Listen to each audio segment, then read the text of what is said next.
Ave Maria in the Afternoon is a co-production of Ave Maria Radio and EWTN Radio and carried across the EWTN Global Catholic Radio Network.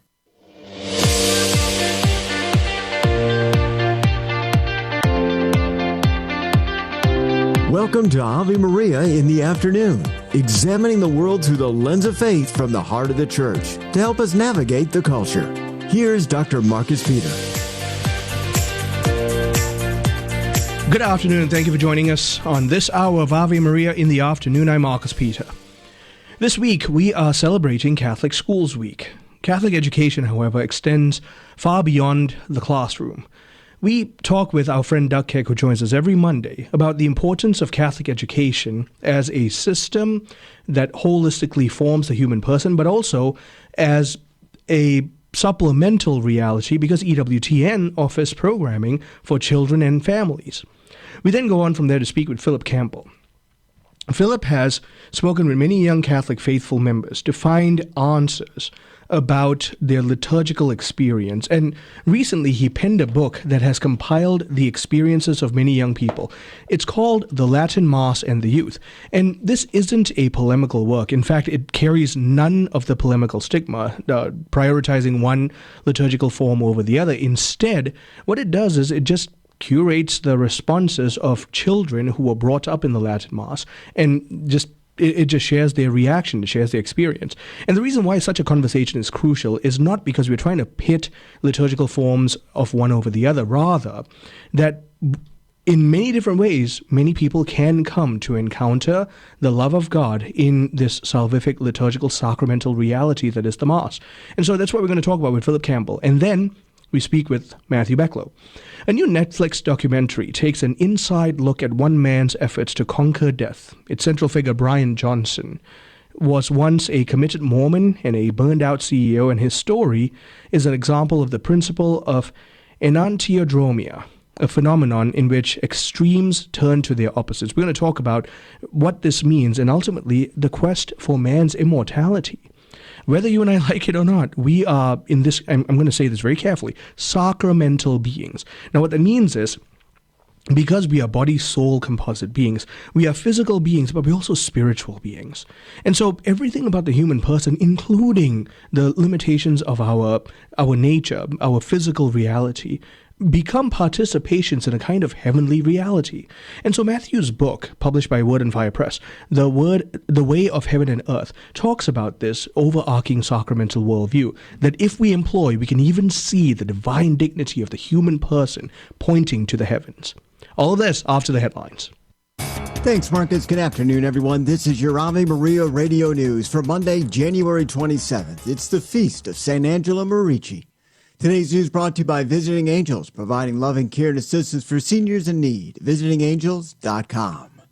Jews around the world are observing Holocaust Remembrance Day. I stood and watched helplessly as little girls from the nearby barrack were marched away, crying and shivering, to the gas chamber. That's just one of the survivors, as others and family members are gathering in Poland to mark the 80th anniversary of the liberation of Auschwitz-Birkenau concentration camp by the Soviet Army.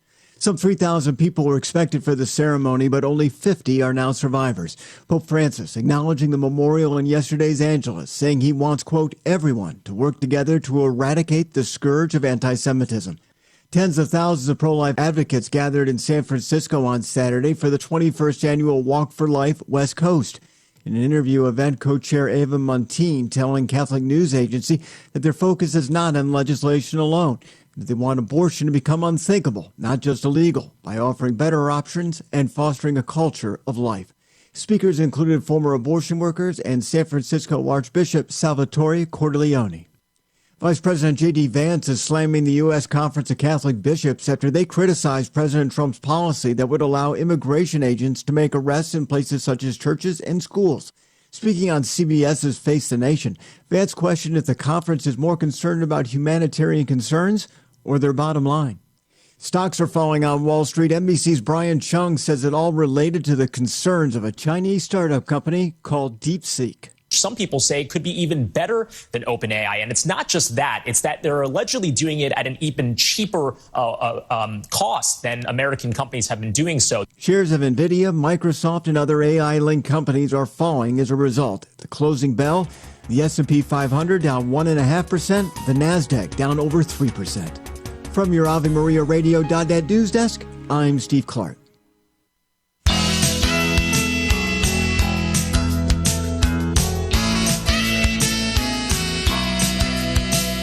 Good afternoon, welcome back.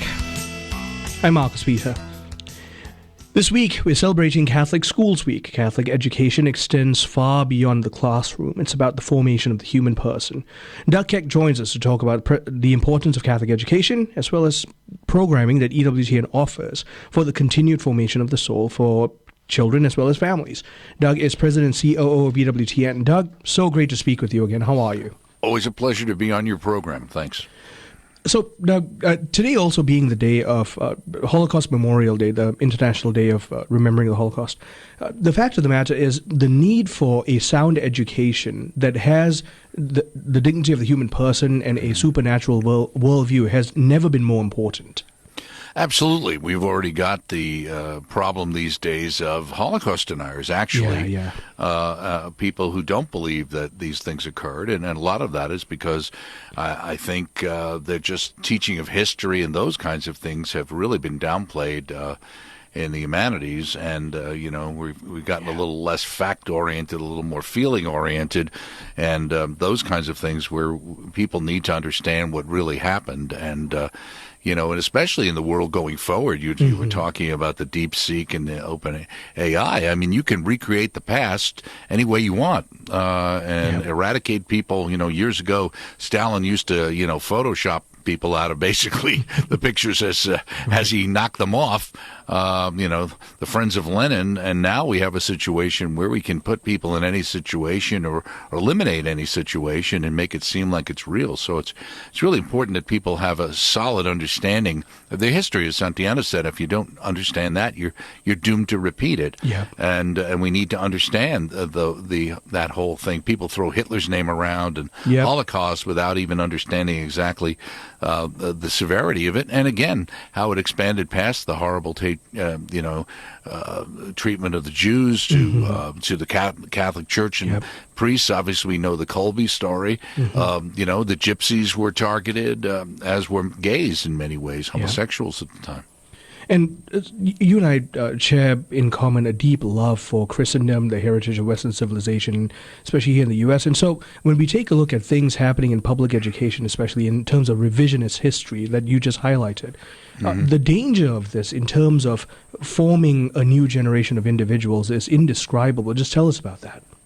Right, absolutely, and I think that's part of the problem. You go back and you look into the 60s and things like that, where a lot of the education processes were changed, and we moved away from a basic understanding of this happened and that happened, here's the effect, and a lot more became, like I said, I guess in one ways, when we went from history to social studies, we had that changeover, certainly in the 60s into the 70s, et cetera, and on from there, and a lot of it turned into again, more of a kind of psychological, therapeutic understanding. So rather than dealing with the facts of the situation, it became that kind of and what we have now with the difficult and the people in the 60s, especially the French philosophers there, and we end up in where we are today with the equity issue, which is really the oppressor and the oppressed, and so basically always deal with who's ever in charge is wrong,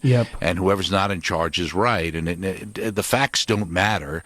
That's all that matters, and you get that in the same environment with the fact of well, if you won the war or you were in charge, well, you must be an oppressor. And if you were in this country at the time, well, you're a colonizer.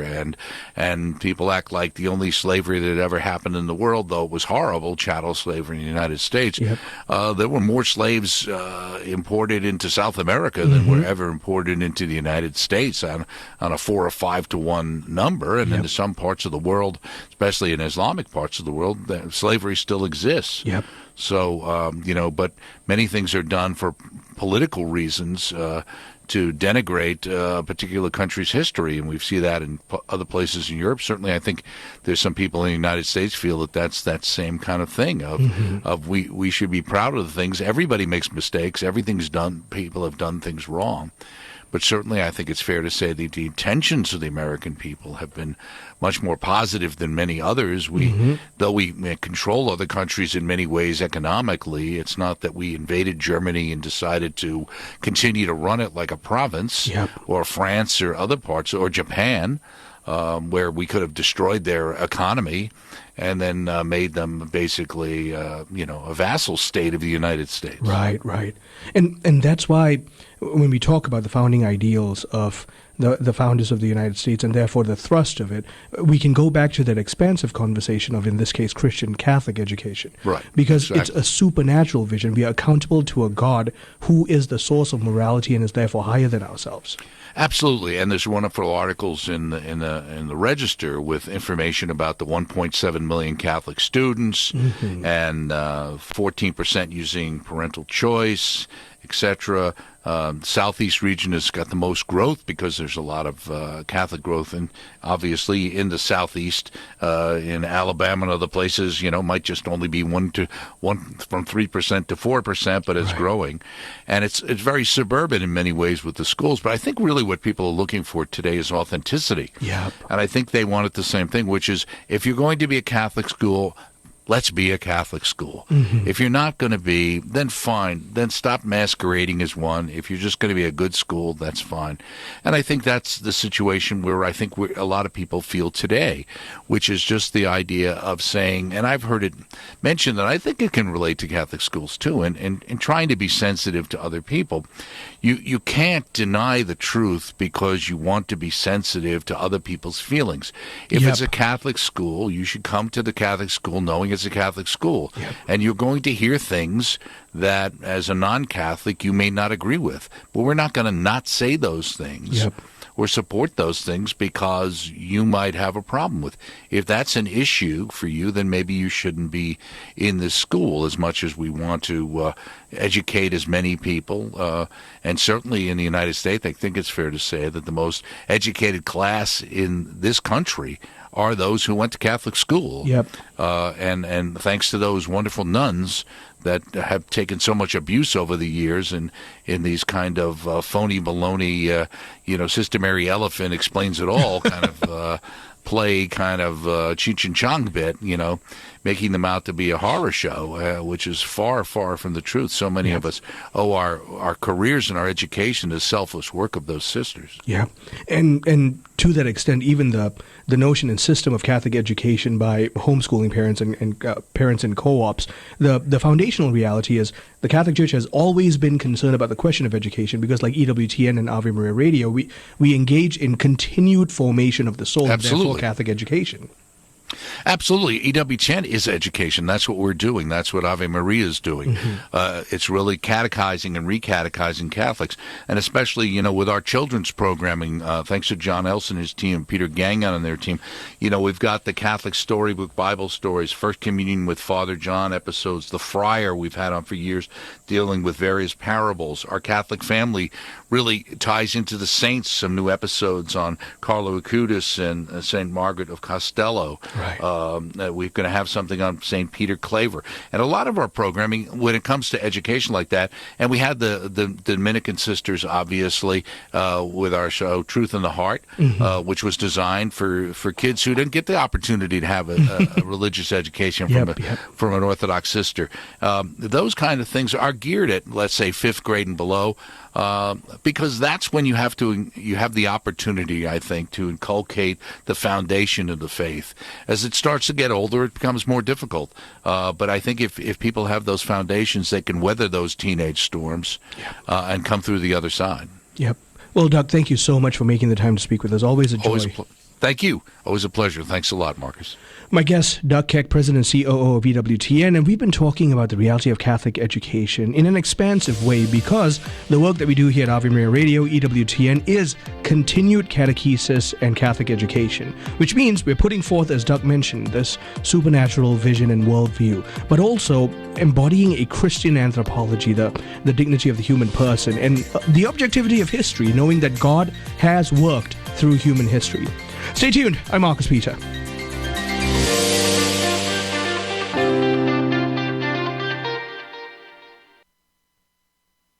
CMF Curo is a Catholic healthcare ministry providing families nationwide with a better solution centered around whole health, spirit, mind, and body. Our members share their medical burdens within a faith-filled community. At CMF Curo, our members have access to a spiritual director, concierge services, and other health and spiritual resources. Find out if CMF Curo is a better solution for your family. Visit mycatholichealthcare.com. That's mycatholichealthcare.com. This program brought to you in part by the town of Ave Maria, Florida. Ave Maria, a big kind of small town. A golf cart friendly, ride your bike everywhere kind of town with something for everyone. Resort style amenities, 2 golf courses, shopping, and dining in our town center. With Ave Maria University and Ave Maria Catholic Church at the core of the community and a wide range of homes to meet your family's needs. Visitors are welcome. More information can be found at avemaria.com. Ave Maria, a big kind of small town. Italy aficionado Teresa Tamio's newest book is coming soon to the Ave Maria online store. In Italy's Shrines and Wonders, Teresa Tamio provides how best to navigate the most popular sites, best routes, and how to best soak in all the beauty Italy has to offer. She also shares the most inspiring journeys to make your Italy excursion utterly unforgettable. Shrines and Wonders from Catholic Connections, Teresa Tamio will be found soon at AveMariaRadio.net. Ave Maria in the Afternoon is underwritten by the following nonprofit organization: Real Estate for Life. Buying or selling your home or business property? Real Estate for Life can connect you with one of 1,400 pro-life real estate agents around the world. When Real Estate for Life receives a referral fee, they donate 70% to Ave Maria Radio and Human Life International. More information at realestateforlife.org or 877-LIFE-US1. That's realestateforlife.org.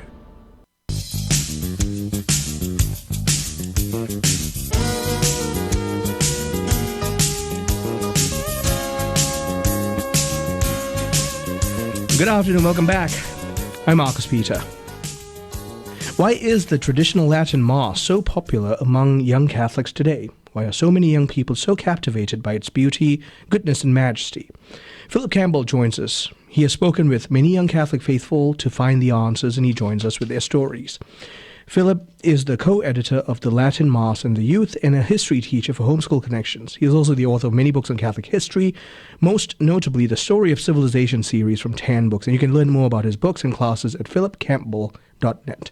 Philip, thank you very much for joining us. How are you? Hey, Marcus. Doing very well. I want to open this conversation by acknowledging the fact that this is a question that can sometimes be contentious, and our intent here, at least what I understand from your book, it's not about that continued polemic that really divides and never unites. It is just about the experience of these young people in this particular liturgical setting and how it's adapted to the experience of Christ and the sacramental reality of the faith.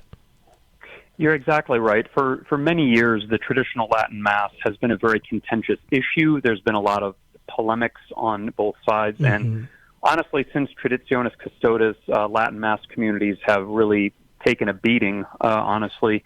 And there's just a lot of heat around the issue. And so what I wanted to do was get behind all that and dig down to the youth, to young people who are attending the traditional Latin Mass in droves, and find out what is it about the traditional liturgy that nourishes your faith? Like, what is the experience of going to the traditional liturgy? Because we can argue about polemics all day long, but people's lived experience is just something that has to be acknowledged, and I wanted to understand that. You know, almost unanimously in all the stories that you highlighted in this book. By the way, this book is called The Latin Mass and the Youth, published by Cruachan Hill Press, and you're one of the editors, right, Philip? And frankly, unanimously, it seems like this quest for the true, the good, and the beautiful unites the experience of these young people in the experience of the TLM. That's correct. The book is essentially, I think, 42 essays from young people from ages 12 up to about 24. Mm-hmm. And I simply pose them a question of what does the Latin Mass mean to you? And I ask them to expound upon that with anecdotes or personal stories, things from their faith life. And you're right, universally, they all said that it was the experience of the good, the true, and the beautiful in the liturgy that spoke to them. This might have been through the Gregorian chant. It might have been through the rites itself. Many of the authors in the book were servers who experienced falling in love with the liturgy all over again through serving at the traditional Latin Mass. But it definitely was the experience of beauty that spoke to them. Right. And one thing we want to highlight, too, that you've done a really good job of putting forth in the book, it's not just that this is an esoteric movement, an isolated movement somewhere in a pocket here in the United States. There are testimonies from people from Vietnam, the Philippines. So there seems to be a kind of universal experience that's moving a certain part of the church towards this experience of the liturgy. Yes, I was pretty overwhelmed with the response when I put the word out looking for essays. They started coming in from all over the planet, from Nigeria and Kenya and Panama, Philippines, everywhere, and I had to bring in my associate Ryers Brousseau to help me edit because there were so many essays coming in. And yeah, it wasn't just a culture, it wasn't just a Western thing, Marcus. It was all anywhere you find Catholicism, this liturgy was drawing the attraction, the devotion of the youth. So it is a universal phenomenon. Right. And so in terms of talking about universals, let's step a little back from the notion of the TLM just to the question of sacred music. One thing I've noticed, it's not in every single one of the testimonies in your book, but it seems to be a very common thread that the experience of liturgical music, sacred music, became one of those things that moved at the interiority of a lot of these young people's souls. Yeah, that's absolutely true. And in, the traditional liturgy, Catholicism has a liturgical music proper to it. It's Gregorian chant and sacred polyphony that's based on chant. And when we do not allow the next generation to have access to this music, either because we've tried to substitute it for modern forms or whatever the reason is, we're really doing them a disservice. We're holding something back from a heritage that was meant to be passed on. And when they experience this sacred music in the context for which it was written, the effect it has on them is quite profound. And I'd say a majority of the testimonies in the book do reference the influence of sacred music, which, of course, technically, according to Vatican II, there's no, Gregorian chant was supposed to be preserved. You could do Gregorian chant in the new Mass. But just kind of on the ground, it's become very uncommon to see Gregorian chant and sacred polyphony in the Reformed Rite. And practically speaking, it's mainly in the traditional Rite that you see this, and that's why there's such an emphasis on that in these testimonies. Right. So this kind of choral polyphony, sacred polyphony. There's another thing that, alongside the question of Gregorian chant, that seems to be a unifying testimony, and that has to do with the aesthetic of sound architecture. Yes, yeah. There's, we are incarnational beings, right? We're not just minds; we're minds and bodies, and there's a sense in which we want the surroundings and the decorum in which we are worshiping to reflect the actual interior aspirations we're making with the Spirit. So there's this strong sense that if we really believe that Christ is present, if we really believe in everything the liturgy claims to be, the architectural surroundings should speak to that and reinforce it. And as you know, and I'm sure your listeners know, in modern times, there's somewhat of a crisis in church architecture where we have sometimes brutalist, minimalist buildings that don't really speak to the mystery that's being accomplished on the altar. And especially if you get the traditional liturgy with the traditional music in a traditional architectural setting, it's like all these pistons are just firing at full speed, in terms of pointing the worshiper towards God. And this is why so many of the young people in these testimonials express being overwhelmed by the sense of beauty and reverence and holiness at this experience. Right. And now, as you and I began, this is not to negate the true spiritual experiences of other forms of the liturgy, the Novus Ordo, the charismatic renewal. All of this downs to the general reality of the fact that the Holy Spirit is moving in different ways to draw hearts and souls to, in this case, the heart of Christ and His salvific work. Yes, absolutely. There's a diversity in the body and a diversity of ways the Spirit moves. And I think what this book just points out in a very non-polemical way is just that this is one space where the Spirit is moving. If we really care about our young people passing on the faith and really, having it come alive for them, then this is something that we and the leaders in the church should not ignore or turn a blind eye to, because it's definitely happening. Yeah, and in fact, yet another thing that seems to be a common thread, you don't really see this in all the stories, but it pops up time and time again. It has to do with the fact that something about the Latin Mass appeals to a sense of tradition that has given these young people a sense of stability in a world that has become virtually historically patricidal. Historically patricidal. Can I borrow that phrase? Oh, by all means. I coined it, but by all means, have at it. Yeah, there's a strong sense in the modern world that there's just a cutting off from the past, kind of rushing after novelty in every respect. And what is constant anymore? What is stable? What can we stand on and say this is the tradition of our forefathers that makes us feel plugged in and connected to our rich ancient heritage? And for many of these young people, that's precisely the function of the Latin Mass, with the antiquity of its rites, the ancient language, the whole shebang. It kind of plugs them into that grand river of tradition. Right, and replugging into that grand river gives them also a sense of the fact that there is a patrimony to this church that far predates them. That's yet another thing I see coming out of all of these stories. Yeah, that our worship isn't something that we're just creating on the spot, that you are inheriting something that's very venerable. Right, and so one thing I've noticed, now we're running out of time in this segment, one thing I have noticed is that there seems to be a connection between those who, these stories, and a desire to dive deeper into the intellectual tradition of the church, and we can talk about that in a future segment. Thank you so much, Philip, for joining us. You're very welcome. Thank you. My guest, Philip Campbell, who is one of the editors of The Latin Mass and The Youth, which is published by Crocon Hill Press, and he's one of the co-editors of this book, but he's also a history teacher and a prolific author, particularly the Story of Civilization series from 10 books. You can follow his work at philipcampbell.net. Stay tuned. I'm Marcus Peter.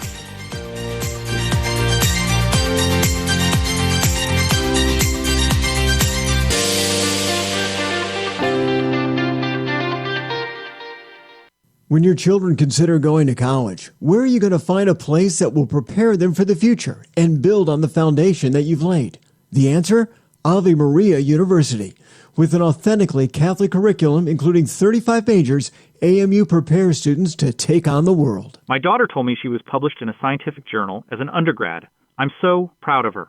The world needs Catholic physicists, and my daughter's going to be one of them. Learn more at avemaria.edu. That's avemaria.edu. Do you own popular index mutual funds or ETFs? If so, you're automatically own shares of companies that conflict with your moral beliefs. Ave Maria mutual funds are managed to conform to pro-life and pro-family values. Long-term investors can invest in the no-load Ave Maria mutual funds. The experienced professional portfolio managers make decisions based on investment fundamentals and pro-life values. You can learn more about Ave Maria mutual funds today at 866-AVE-MARIA or visit AveMariaFunds.com.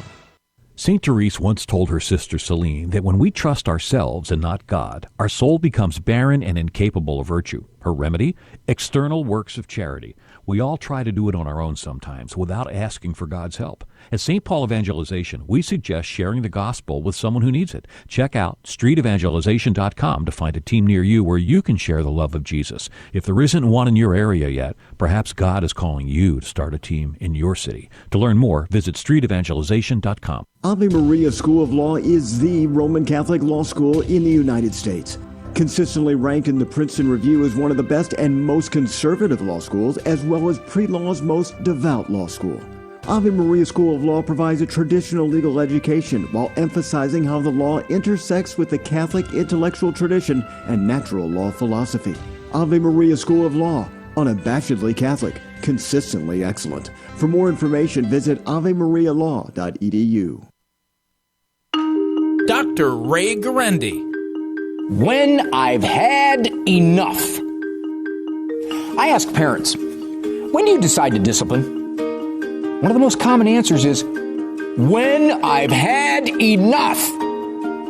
If discipline is designed to teach, then we need to discipline before we've had enough.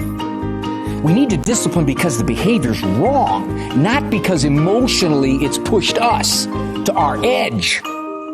Besides, when you get to when you've had enough, you're much more likely to yell and scream and say things that you have to go to confession for. So, the suggestion is discipline out of principle, not emotion. Principle means because it needs discipline, and I'm going to do it when I'm calm.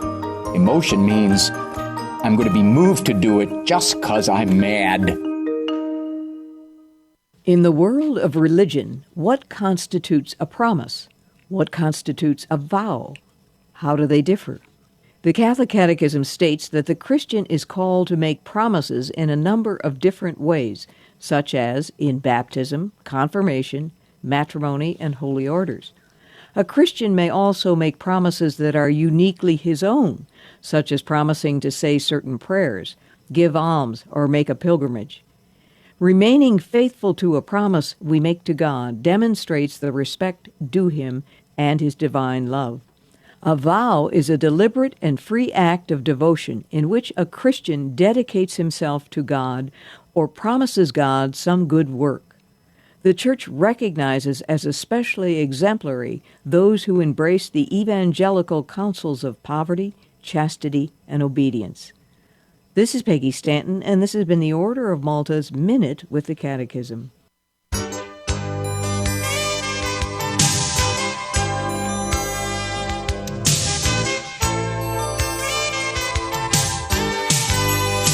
Good afternoon, welcome back. I'm Marcus Peter. A new Netflix documentary takes an inside look at one man's efforts to conquer death. Its central figure, Brian Johnson, was once a committed Mormon and burned-out CEO. His story is an example of the principle of enantiodromia, a phenomenon in which extremes turn to their opposites, and Carl Jung was one of those figures in history who particularly drove it forward. We explore all of this with Matthew Becklo. Matthew is husband and father, writer and editor, publishing director for Word on Fire Catholic Ministries, and his first book, The Way of Heaven and Earth, From Either Or to the Catholic Both And, is available now from Word on Fire. Matthew, thank you very much for joining us. How are you? Oh, thank you, Marcus. I'm good. So, we spoke just recently, and here we are again, and I always enjoy our conversations. Let's frame enantiodromia in terms of a broader conversation of how we see it manifest in all of our lives if we're not careful.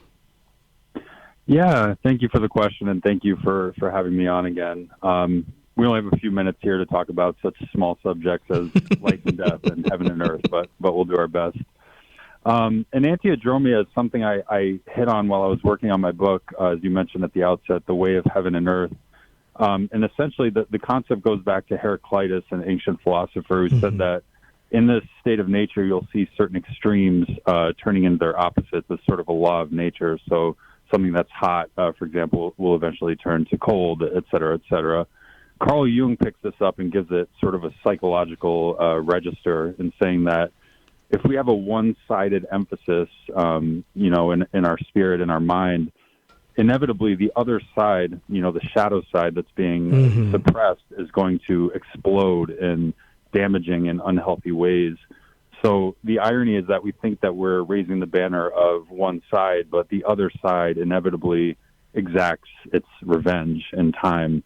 So the Catholic Both And, I feel, is a way to really resist this by holding two sides of these various things in tension. As you say, I think we see this play out in the documentary about Brian Johnson. Yep, exactly. And so let's talk about Brian Johnson's story, because the reason why something like enantiodromia from a psychological level is so problematic is if we don't embrace in this case for the human person, the reality of being a body-soul composite as the one nature of the human person, we run the risk of doing exactly what modern philosophers have wound up doing to us. We are either completely physical or completely spiritual, and therefore neither at the same time. Right. Yeah, exactly. And his particular stories was really interesting to me to see unfold on the screen. I mean, I don't know if your listeners have heard of Brian Johnson, but essentially he's a venture capitalist he'll crop up in people's feeds occasionally with this quixotic mission to live forever. And it's easy to sort of sit back and sneer at that, as a lot of us do when we hear that online, that this tech CEO is trying to cheat death. But as I watched the documentary, it gives you the background of his story, and it does open up this pathos about, how he got to this mission that he's on. And what you see is in the early part of his life, there's this distorted emphasis on mental vigor and on, as you mentioned, he was a committed Mormon, and basically talks about how his bodily health completely falls apart. And as a result, he falls into this essentially suicidal depression. So what does he do? He swings back in an antiadromia to the one-sided focus on his body. Right. And so now he made it his mission. He says in the documentary, I've dethroned my mind. I, don't use my mind anymore. The mind is gone. And now for him, it's all about the body. His whole mission is cultivating the body, taking care of the body, and ensuring it lives as long as he can. Yeah. And quixotic is right, because it's an exercise that's doomed to end in futility. But like you mentioned, Brian's quote also illustrates a problem with how he views the human person, as if the soul, the animating principle of the person, is contained solely in the mind. It's a very Cartesian way of viewing the human person. Oh yes, absolutely. And Descartes himself, is a major force in this bifurcating of the human person in the modern world. But that's why the Catholic vision of reality in general, of the human person in particular, is so compelling, because it draws on these things that we all experience. We all experience to some degree what he went through, this feeling of denigrating the body and not taking care of the body, pushing the body aside. It's not important. And we also feel, to some degree, the other side that he's in, which is that we want to live a healthy life. We want to take care of our body. Life is good, and we want to live. The Catholic truth holds those two things in tension without sacrificing either side. Yep, exactly. And I have to say, reading The Way of Heaven and Earth was it was a very intriguing experience, because there's a certain poetic reality that's at play here, and it comes out in the way you write, that this is not meant to be just a purely intellectual exercise. There's a lived reality at play here, that we are truly physical beings, but also spiritual beings, and so heaven and earth in a real sense meet in every human person. Oh yeah, absolutely. I'm sorry you went through the purgatorial experience of reading through the book. Why would you say that, Matthew? No, it was very good. It was very, very good. Yeah, and the thing is, as I started writing this book, I saw this pattern just sort of plays out again and again. And to give your listeners kind of a high-level overview, the categories of heaven and earth, I'm basically cheating a little bit to use, 4 subcategories, which is God and man.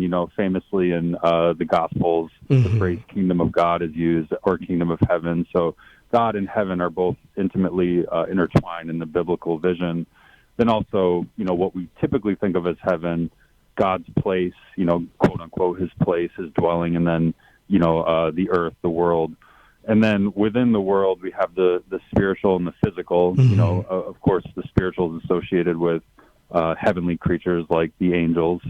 And then man, as a microcosm of the universe, is a duality of the spirit and the flesh. Right. So those are kind of my guiding 4 categories as I move through the book. All the different polarities that I explore essentially roll up into one of those 4 categories, or some combination. But yeah, to your point, I didn't want it to just be an intellectual search, although it is that. There is this existential, practical reality, and a lot of it has to do, in my mind, with the way of virtue, the way of following Christ along the path of virtue, to avoid falling into sin, which I tried to draw this out in the book, but you see these sinful tendencies emerge so often on either side of these extremes, because we lose our way. Holiness and wholeness are related etymologically, and there's a reason for that, because when we're integrated as one whole, we walk closer to the path of holiness with Christ. Yep. And so, just for the sake of our listeners, there are objective realities of objective truth and therefore objective evil, objective goodness and therefore objective bad. But even within that, when we're talking about, and you highlight this in your book, when you're talking about the concept of virtue, for example, there still is this both and here. You don't want to have the excess of a thing because it ceases to be a virtue, but the complete deprivation of it also ceases to be a virtue. That's right. Yeah, absolutely. I think, different polarities. One was discipline or passion. Mm-hmm. I'm just looking at the list here, in search of the good life was kind of an interesting one. And I think I would approach it differently than, I think sometimes we think of the golden mean that Aristotle spoke of, or striking, right kind of in the middle place. I don't so much think of it that way as holding two principles that are both there in tension together. And that's kind of the way you see it play out, whether we're looking at the pursuit of virtue or different things about the intellectual life, or even the constitution of the human person, as we said at the outset. So in all these different ways, I think you see the Catholic both and playing out in our tradition. Yep. My guest, Matthew Becklo, husband and father, writer and editor, and he's the author of The Way of Heaven and Earth, published by Word on Fire Press. And really, it's about the fullness of the sacramental worldview and the both-and reality, that we are body-soul composite beings, and what that looks like in lived reality. We're continuing this conversation on the other side of the break. Stay tuned. I'm Marcus Peter.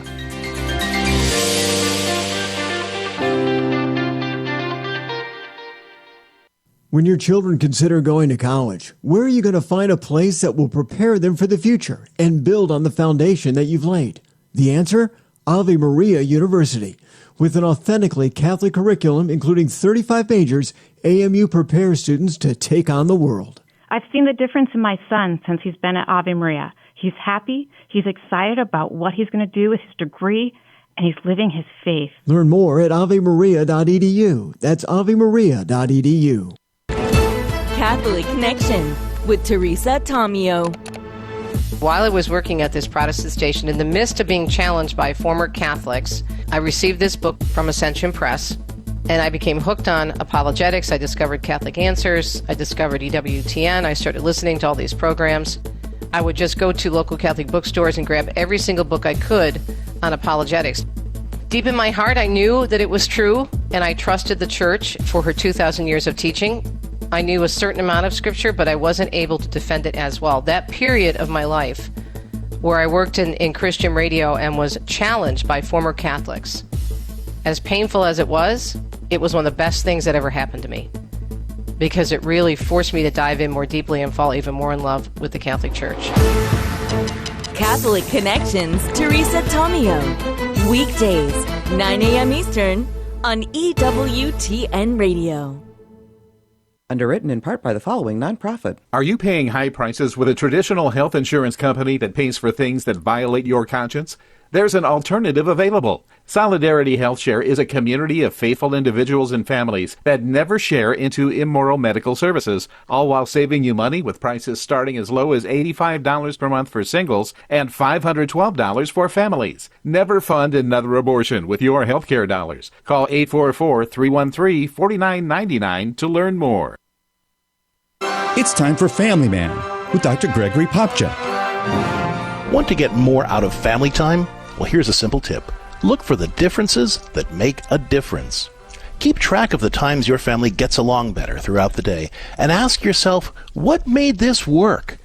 Write down your answers in a family care notebook. Did you all work better together? Write down why. Did everyone get along on game night? Write down what worked. Was family prayer time especially good? Keep track of all the differences that make a difference in your family life. Then try to intentionally build those differences into your plans moving forward. Putting family time first and getting more out of your time together is one of the most important practices Catholic families can have. To discover more ways your family can celebrate the liturgy of domestic church life, check out the newest editions of Parenting with Grace and visit CatholicCounselors.com. I'm Dr. Greg Popcak, but you can call me Family Man. To discover more ways faith can enrich your life, visit CatholicCounselors.com. Christ is the answer with Father John Riccardo. Here's the new challenge. At least 1 hour a week in front of the Blessed Sacrament, with the goal of an hour a day in front of the Blessed Sacrament. I had a guy come up to me and he says, Father, I'm doing a lot of things. I'm in a men's fellowship. I pray with my wife every day. I go to Mass every Sunday and usually a couple times during the week. I read Scripture. He goes, I want more. I said, do you pray in front of the Blessed Sacrament? He said, outside of Mass, no. I said, I think that's the more. See, all these saints, these are the ones who surround us. These are the ones who ran before us. These are the ones who fought well, who kept the faith. They would tell you, as would every single saint in heaven right now, you cannot run this race if you don't spend time with the Master. Whatever else we're doing, it's second, third, and fourth. First things need to be first. And the first thing is to be with the Master. And the Master is Jesus.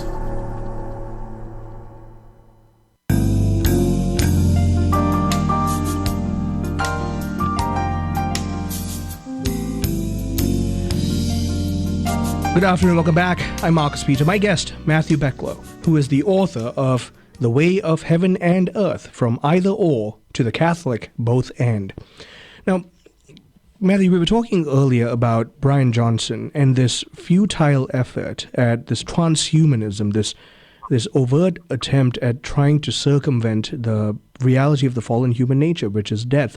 It comes for all of us. Christianity has historically been the only avenue that provided a definitive answer to death. Outside of that, it's inevitably going to be destructive, and yet it's a very alluring position to hold. Yeah, and I mentioned in the article that he seems to be gaining quite a following with this message. Again, I mentioned previously that it's easy to sit back and jeer at somebody like Brian Johnson as, ridiculous and crazy and strange and all those things. The fact of the matter is that on a secularist worldview, I tap into this in the book on the question of the spirit and the flesh. If all we are is flesh and death is the end, well, why wouldn't you absolutely try to evade death as long as possible and cling to life in this body as long as you can? Because that's all you have, and when it's gone forever. Obviously, the reality of death on that view has conduced to despair because we start with nothing, we end in nothing. That's the reality of existence, is that we just are here for a brief time, right? Out, brief candle, and then it's over. So technology and science have advanced, though, and now we see people like Johnson talking about, no, I'm going to work to extend life as long as possible. It remains to be seen, can somebody live for more than 100 years, 200 years? Where can the science take us? We don't really know. I think the bottom line, though, is that as Catholics, we need to be prepared for these really difficult technological questions that are coming at us like a freight train, honestly, both at the beginning of life and at the end of life.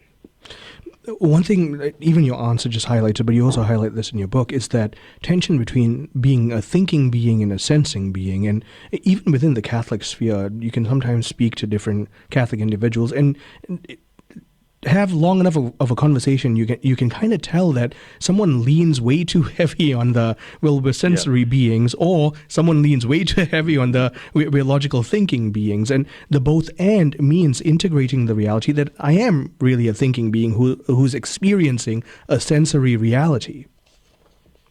Yeah, that was beautifully put. And I hope that the book, The Way of Heaven and Earth, if people do get it and read it, I mean, for me writing it was exposing in me certain predilections, certain leanings, certain things that were rather unconscious and sort of automated. But when you sort of lay it out like this and say, here are all the dilemmas, and there's quite a few in the book. There's over 24 different dilemmas I explore. But laying out all these different dilemmas and seeing it according to this heaven and earth framework and saying, okay, where are my sort of blind spots? What do I, as you say, lean too heavily on? Am I flying into sort of a Cartesian mode of, overemphasizing reason and disconnecting myself from the bodily life and the sensual life? Or on the flip side, am I, kind of going down the David Hume empirical path and, losing a sense of no, we have this innate sense of rational thought, and that's primary.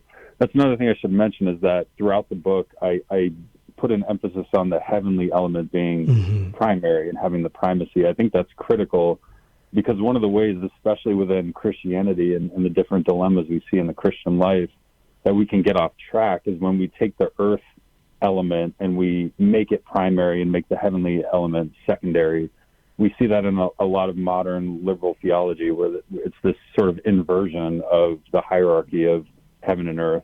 Yeah. So that's critical, and of course the coming together of both is critical as well. Yep, and the coming together of both is critical for moral reasons even, because we're followers of Jesus Christ, we have to admit that, yes, we are not just pure soul, we're not waiting to shirk off this mortal coil, but at the same time, and yes, one can admit no one feasts and celebrates like Catholics, but at the same time, the Catholic Church cautions us against becoming Epicurean materialists. There's a moral order at play here.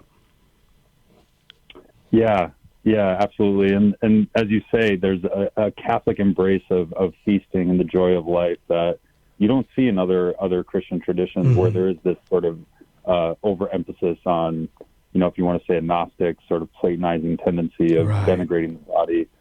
One of the most fascinating aspects to me in terms of the moral life was you see in the ancient Gnostic tradition, there is this, for listeners that might not know, it was an ancient there's different ideas about how it emerged. Some people think it's officially the first Christian heresy. I found looking into it that there are pretty deep roots of Gnosticism running before Christianity. But at any rate, it's this view that the world, matter, and the body are evil. They're sort of the products of this fallen reality. And the essence of life, the goal of life, is to escape the body. It's to escape the world. So you do find this like radical separation of the spirit from the things of the flesh. They were especially down on eating meat, on sexuality and procreation, on drinking wine. All these things were sort of forbidden, and the Gnostic was supposed to withdraw into the life of the spirit. But on the flip side, what you see with a lot of these, hyper-ascetic Gnostics is that there's this collapse into the flesh, into the things of the flesh. So you see this libertine Gnosticism emerging at the same time. And again, that's the enantiodromia principle at work, is that when you have this one-sided emphasis on one extreme, inevitably, in this case, it would be the flesh is going to seek its revenge, in your psyche, in your soul. Yep, exactly. And if we don't guard it well, that impetus within the flesh, that passionate drive, you stifle it long enough, it's going to explode. It's a volcano waiting to erupt, and that's why the Catholic virtuous life, the good life of the Catholic faith, is the only one that channels that well. So you're not suppressing. You're harnessing it, but you're also not letting it become wanton and unruly. It is being channeled to be exactly what it was meant to be, ultimately ordered to the good of man and the glory of God. Absolutely, yeah. And I think one of the beautiful things that came out to me as I worked on the book, too, is obviously as Catholics, we all have different tendencies. We all have different sort of emphases, different passions. We all have different vocations. Some people are called to the priesthood and religious life, others called to marriage. But I think what's so beautiful is you see all these different things working together and coming together. And so it happens on the individual level, that sense of balance with a sense of communion with other people in the church. But you also see it on the level of the church itself. All these different paths and all these different ways coming together into the way, capital W. Everyone being drawn together into one body, I think it's an adventure. And, as I say in the introduction of the book, it's not always easy. It's difficult trying to figure out, okay, where are we leaning too far this way, too far that way. In a way, the premise of the book is actually quite modest. And, the real difficult work begins with starting with the both and, because now you have to figure out, okay, how do we make these things work together? In a way, I say, welcome to 2,000 years of Christian history. We've been trying to figure that out from the beginning, and it's messy. It's not always easy. There's a lot of passionate disagreement. Look at the different religious orders that have often disagreed with each other sharply on theological issues. it's a constant battle. In kind of a Chestertonian mode, it's a battle worth having, and it's exciting, it's adventurous, but and I hope that people grab that sense from the book. I definitely did, and I love that you quoted Chesterton in that regard. One of my favorite quotes from Chesterton is, "Marriage is a duel to the death that no man of virtue should ever shirk away from." Yes, amen. My wife is listening right now. So. So is my bride. So we go home and we duel to the death after this. Now, that being said, right, for all of our listeners right now, knowing these things is one thing. But like I mentioned, you wrote this in a very poetic manner. There's a kind of spiritually reflective reality to this. Lived out, there are certain ways in which we can caution ourselves so that when we don't just think of ourselves as souls waiting to break out of our bodies, but we also don't just think of ourselves as bodies waiting to be constantly pleasured. So let's set that Catholic ethos of both and in a practical way here. Yeah, no, that's a great question. You mentioned the Epicureans early on as well, and I deal in the philosophy section with that tradition, and the tradition of hedonism really that emerges out of that, which is basically the pleasures of the body and of the moment. Of course, hedonists will argue, well, there's also this more refined hedonism of the pleasures of the mind, the pleasures of friendship, and different things like that. But yeah, I think, again, if you're looking at something like the body, looking at something like the human person, I think if you start to, on the one hand, say, I'm going to go the way of the soul without the body, I'm going to be a purely spiritual being, I think inevitably you're going to find these dysfunctions emerging in your life. And on the flip side, if you're saying, well, I'm just a body, I'm just, a sack of flesh, however you want to put it. And, my spirit, my soul, my mind, all these things are sort of epiphenomena of matter. They're not really there. If they're there, they're not, eternal. They're not essential. There too, I think you're going to see, certain dysfunctions emerging in the moral life. So yeah, I think it's a constant danger if you're going off on one at the expense of the other. That's not to say that holding both together, again, is a panacea and you've kind of got this vision of life and you're all set. It's a constant struggle, and ultimately all these both ends roll into participation in Christ and in the church. And that's where we learn the practice of virtue, following Jesus, ultimately is what it's all about. Matthew, true joy speaking with you, and really enjoyed your book. Thank you so much for joining us. Oh, thank you so much. I appreciate it, Marcus. Have a great day. You too. My guest, Matthew Becklo, husband and father, author of The Way of Heaven and Earth, From Either Or to the Catholic Both And, published by Word on Fire Press. We've been talking about enjoying the fact that we are body-soul composite beings. Until next time, I'm Marcus Peter.